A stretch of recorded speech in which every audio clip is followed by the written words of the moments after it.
Tonight, the dramatic raid in New York City. Investigators stormed the home of multimillionaire Jeffrey Epstein, who was friends with the rich and powerful. Using a crowbar to get in, he's under arrest, charged with sex trafficking. Girls allegedly as young as 14. And tonight, what prosecutors now say was discovered in his home. Also tonight, the severe storm in the east, the flooding emergency, commuters stranded on top of their cars, halting Amtrak, water pouring in. And Ginger Z standing by in the next major storm and the potential tropical danger in the Gulf. Millions tonight on edge in California. Those two major earthquakes, a 6.4, then a 7.1. What scientists are now saying tonight. Our correspondent takes us right up to the damage. The family tragedy on a cruise ship. A toddler playing with her grandfather falling overboard from a deck 11 stories high. She did not survive. Authorities looking into how this all happened. The unexpected drama in court today. Kevin Spacey's accuser on the stand, what he suddenly declared, and the questions about what was erased from his phone. Breaking developments in the race for 2020 tonight, the first candidate to drop out. Joe Biden's apology and the one candidate and her new fundraising total making news tonight. And America Strong, they have just arrived home at this hour, the world champions. And tonight, the video you didn't see right after the victory. This is ABC World News Tonight with David Muir. Good evening, and it's great to be back with you after the 4th of July. And we begin tonight with the dramatic raid and those new charges here in New York City. Multimillionaire Jeffrey Epstein was hauled into federal court today, charged with sex trafficking, allegedly involving dozens of minors, girls allegedly as young as 14. Investigators using a crowbar to break in, and tonight, what they say they discovered inside. Epstein socialized with the rich and powerful, including President Trump and former President Bill Clinton. Tonight, he has pleaded not guilty, but prosecutors are fighting to keep him behind bars. ABC's Tom Yamas leads us off outside federal court.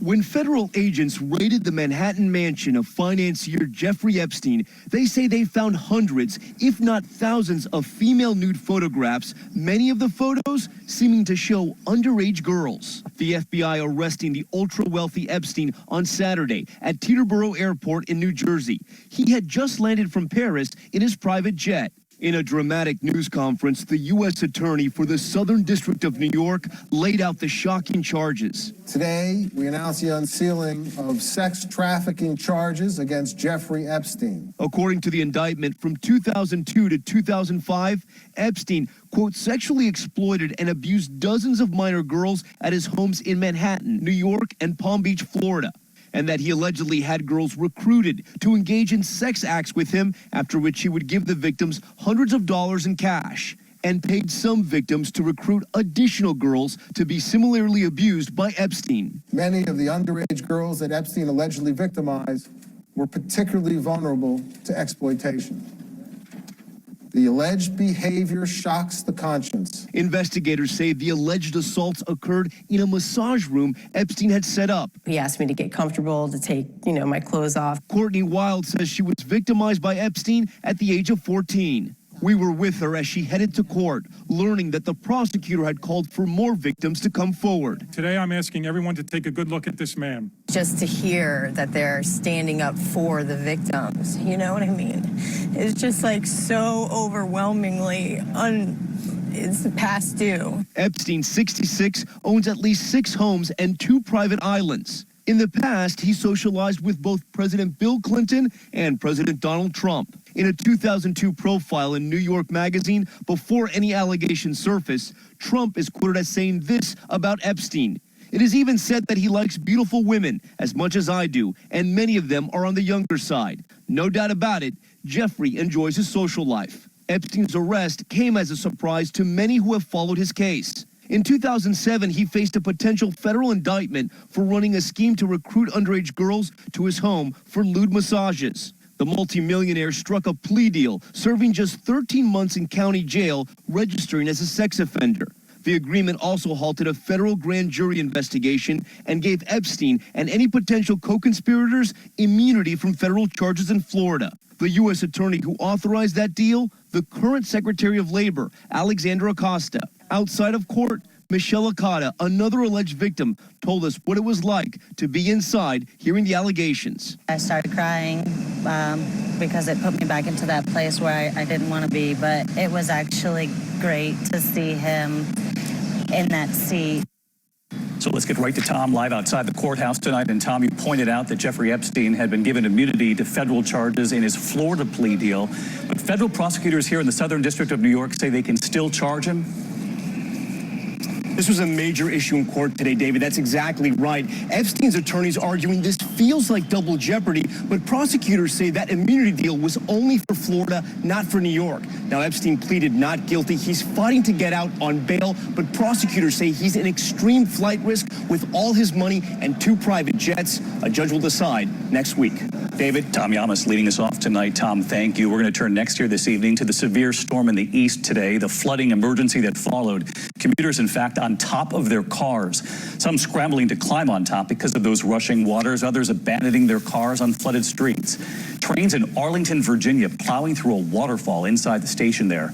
Some flights delayed, Amtrak service suspended for hours, and here's ABC's Stephanie Ramos now. A flash flood emergency around the nation's capital during the busy Monday morning commute. Up to half a foot of rain falling in just 2 hours, forcing dozens of water rescues. Drivers scrambling to the top of their cars to safety, many caught off guard. I was stopped at the light. Bus came through. It was like a tidal wave hit me. Boom! Roads turned into raging rivers, a torrent of water carrying away this footbridge and swamping this parking garage in Alexandria, Virginia. The general manager of this power sports shop tells me this basement flooded in about 30 minutes, and that water is not receding. They'll need a pump system to get all of it out. All that rain with nowhere to go. Commuters caught in the middle at this DC metro station, a waterfall right through the ceiling. The owner of this hardware store in Virginia says she prepped for heavy rain, but nothing like this. By the time I left the basement, I swam out of it. It was probably close to my shoulder height. And Stephanie with us live tonight from Virginia. And Steph, we're starting to see some of the damage left behind. Several roads still closed tonight. That's exactly right, David. Pedestrian bridges like this one also closed off. This bridge is destroyed. It shows just how powerful today's storms were. The rain has stopped and flooding across the D.C. area is now slowly receding. Right. David? Came through quickly. Stephanie, thank you. That storm now moving out, as Stephanie mentioned there, as a new system now takes shape tonight. We're also watching what could be trouble for the Gulf. A tropical system may be brewing. Chief Meteorologist Ginger Z is tracking it all for us. She's in Oklahoma City tonight. Ginger. Well, David, we are steamy here in Oklahoma. The heat index right around 100, so plenty of heat to fuel these thunderstorms. You can see them right there on the map. Severe thunderstorm warnings in Nebraska. We've had severe thunderstorm watches from North Dakota back to Wyoming. Now, this is going to progress through those northern states. Very July-like pattern. Strong to severe storms from Minnesota through Iowa for tomorrow. Then it's Wisconsin, Michigan, Illinois, and Indiana's turn, all the way down to St. Louis for damaging winds. Let me take you to the southeast, though, because there is a disturbance that we're watching that could become a tropical depression in the next 5 days. No matter what it becomes, from Texas to the Florida Panhandle, we'll have to watch for heavy rains going into the weekend, David. All right, we'll be watching. Ginger, thank you. There are new images tonight and new worries this evening after those back-to-back earthquakes in California. A family's living room shaken apart there. You see the flat screen TV just destroyed. This woman sitting at the side of her pool just trying not to fall. Well, tonight, what scientists are now saying, and ABC's Marcus Moore is at the epicenter in Ridgecrest, California. Marcus. David, many people in this part of Southern California are rattled as they endure aftershocks and try to recover from 2 powerful earthquakes, including the one that happened on Friday. And that severe shaking scarred the landscape. Look at this. There is a crack that stretches through the desert for as far as the eye can see. And tonight, there's concern that another earthquake could happen at any time. Tonight, California on alert. More than 5,000 aftershocks rattling the state since the massive 6.4 and 7.1 quakes hit. The strongest here in 20 years. Oh my God. Oh my God. Oh my God.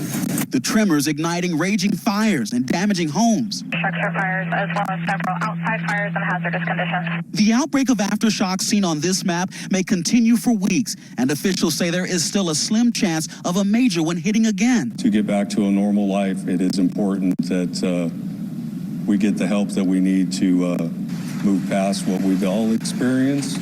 In Ridgecrest, there's a scramble to repair the damage, but people here are grateful there have been no serious injuries, but still anxious, some sleeping outdoors. If another big earthquake happens, I don't want to be stuck and stranded inside the building when it could collapse, and I feel safer outside.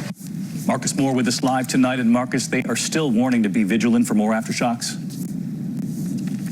Oh, they are, David, and they are telling people that it is safe for them to go back inside their homes despite any aftershocks they may experience, but be prepared. If the ground starts to shake, take cover under something sturdy and hold on, and also have 72 hours worth of food and water ready in case there's another major earthquake. David? Several unsettling days there in California. Marcus, we thank you again tonight, and we turn this evening to the family tragedy on a cruise ship. A toddler playing with her grandfather on the 11th deck of this ship, docked in Puerto Rico, somehow slipping away and falling to her death. ABC's Ariel Reshef on the investigation into this tragedy. Tonight, authorities in Puerto Rico investigating a grim scene as an Indiana family grieves the death of a 1-year-old little girl who fell overboard from a Royal Caribbean cruise. Investigators say the toddler and her grandfather were playing on Deck 11 of the Freedom of the Seas cruise ship while it was docked in San Juan on Sunday afternoon when she plummeted through a window to the ground below. The young victim traveling with her parents, siblings, and both sets of grandparents on the weekend-long Caribbean cruise. Her father, Alan Wiegand, is a police officer in South Bend. Tonight, the department asking the community to pray for the entire Wiegand family as they grieve. Royal Caribbean saying in a statement, "We are deeply saddened by yesterday's tragic incident, and our hearts go out to the family." David, authorities are still trying to determine just how that little girl fell. We're told her family will stay on the island during the investigation. David? All right, Ariel, thank you. Next here to President Trump tonight, responding after the British ambassador to the U.S. and what he said about President Trump in leaked cables. ABC's Kara Phillips is at the White House tonight. Tonight, President Trump tweeting his administration will no longer deal with Britain's ambassador to the U.S. after leaked diplomatic cables revealed the ambassador describing the Trump administration as dysfunctional, diplomatically clumsy, and inept. And the ambassador has not served the U.K. well. I can tell you that. In the memos obtained by the Daily Mail, Ambassador Kim Derrick declares, "I don't think this administration will ever look competent." He writes that President Trump radiates insecurity, and when dealing with him, you need to make your points simple, even blunt. He says the president's life has been mired in scandal, warning Trump and his family may have been entangled with dodgy Russians. We're not big fans of that man. The UK Foreign Secretary defending the ambassador. We pay them as taxpayers to give us their frank assessment of the situation in the countries where they are serving, which is what our ambassador in Washington was doing, but it's a personal view. And Kara Phillips live at the White House tonight. Kara, President Trump says his team will no longer deal with this British ambassador. So any response from the UK tonight?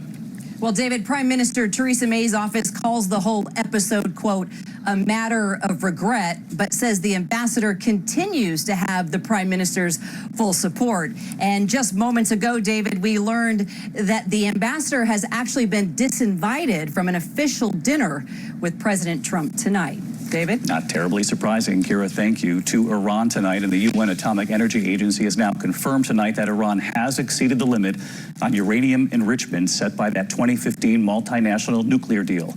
The deal that President Trump abandoned a year ago. This is Iran's first major breach of that deal after new sanctions from the U.S.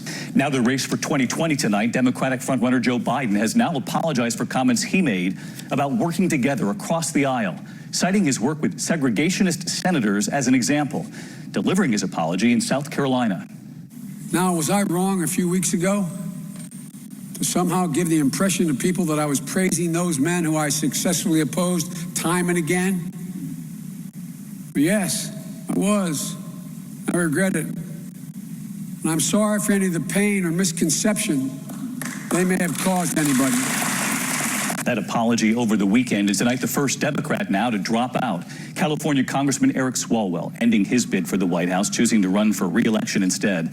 There's also news tonight in the race for campaign cash. The numbers just in for second quarter fundraising. Mayor Pete Buttigieg out front, just ahead of Joe Biden. But Elizabeth Warren also making news. She has surged past Bernie Sanders, and she has raised that money with small donors.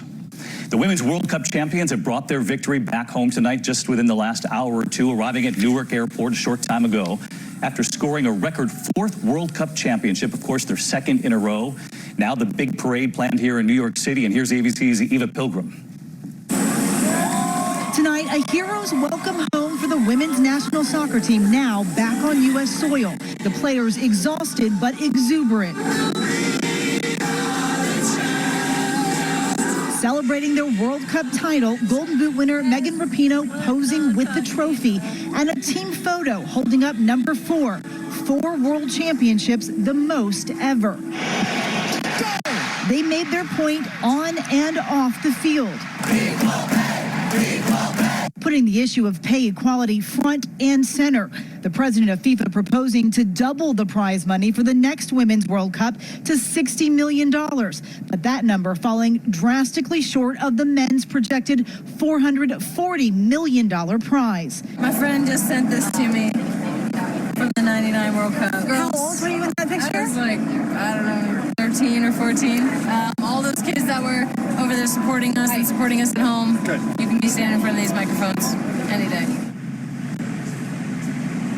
And the team will celebrate their big win with a ticker tape parade marching through New York's Canyon of Heroes on Wednesday, David. All right, can't wait for that, Eva. Thank you. And we should mention that all of the World Cup champs will be live on Good Morning America right here tomorrow morning. Of course, we'll be watching that. In the meantime, next tonight to unexpected testimony in the case against actor Kevin Spacey. His accuser admitting to waiting 15 months to report the alleged incident. Prosecutors had said it was only 3 months. That was just the beginning of the questions that unraveled today, including what happened to the accuser's phone. Here's Lindsay Davis. The case against Kevin Spacey in jeopardy tonight. His accuser taking the stand today, but then invoking his Fifth Amendment right after questions about whether he had deleted text messages, leading the judge to strike his testimony from the record. Spacey's lawyer pounced. He's the sole witness that can establish the circumstances of his allegation on the night in question. This case needs to be dismissed, and I believe it needs to be dismissed today. The judge seemed to agree, saying he wasn't sure if the case would continue or collapse. The accuser's mother, a former Boston TV anchor, admitted today, I deleted a few things. But she says she did not delete any texts relevant to the night in question. Another issue, the accuser's phone is missing. The House of Cards star is accused of groping the then 18-year-old in Nantucket in 2016. The 59-year-old actor has pleaded not guilty to a charge of indecent assault and battery. Just last week, the accuser dropped a civil lawsuit against Spacey.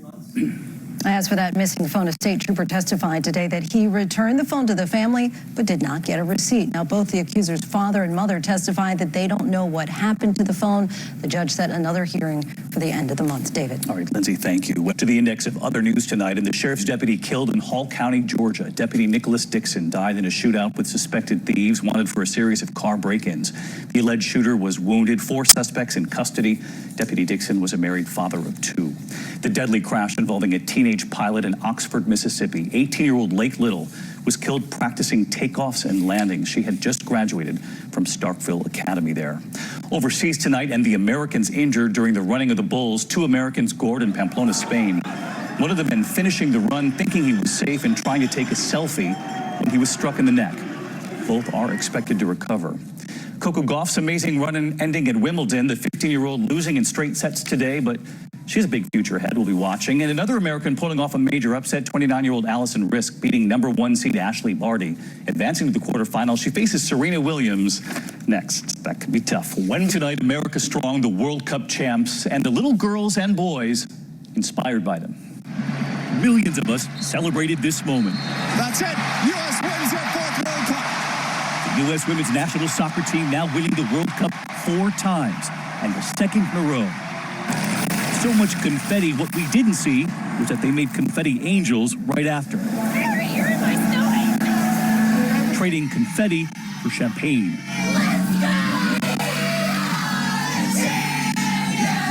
And so many little girls dreaming. I think as a mom to have these kind of girls as role models for my daughter, incredible. It's just so important for the younger generation to just see this and to have women be fierce and strong. All over the country. It's so empowering. It's absolute magic to see them up there. Seeing their own future on that field. The girls and boys watching in New Orleans. 3-year-old Leah screaming goal in Altamonte Springs, Florida. And then there was this little girl wearing the Mia Hamm jersey back when she was in elementary school. This is her now. At 24, Rose Lavelle is a World Cup champ with her team. Welcome home. Can't wait for the parade and the entire team live on GMA tomorrow morning. I'm David Muir. Great to be back with you. We'll see you right back here tomorrow night.